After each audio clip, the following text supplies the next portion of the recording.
y a 2 ans, Valérie Dubé, éducatrice en CPE, était en train d'étudier pour devenir officiellement qualifiée. Quand un matin, elle se lève pour aller porter la poubelle au chemin et elle glisse sur une plaque de glace. Je me suis fracturé le péroné, j'ai déplacé ma cheville, j'ai une plaque de métal avec 7 vis. À la suite de l'opération, elle a développé le rare syndrome douloureux régional complexe, ce qui fait qu'elle ne peut plus travailler pour l'instant.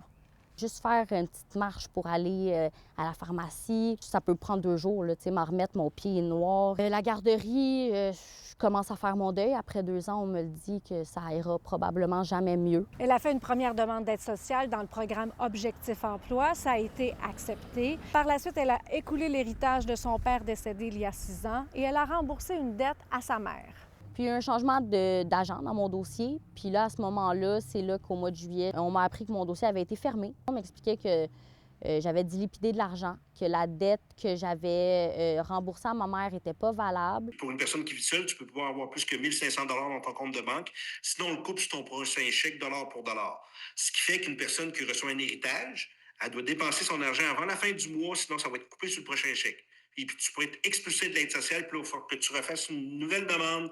Au moment de faire une autre demande, le ministère a cette fois considéré qu'elle était devenue à la charge de sa mère, alors qu'elle a pourtant maintenant 24 ans.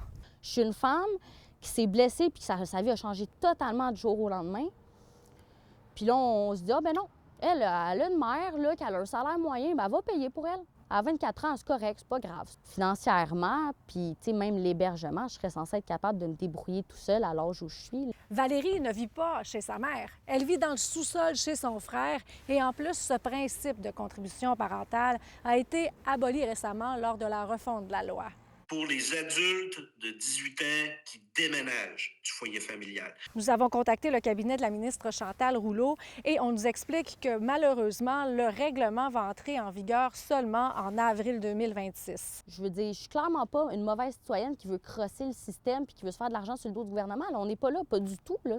On est d'avis que la contribution parentale devrait être abolie pour tout le monde. Ça crée des chicanes dans la famille et c'est un vieil archaïsme patriarcal qui date de là à peu près 2 siècles. On pourrait arriver en 2025.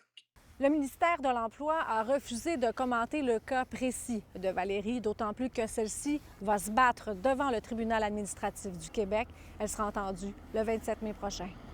À Terrebonne, Véronique Dubé pour Nouveau Info.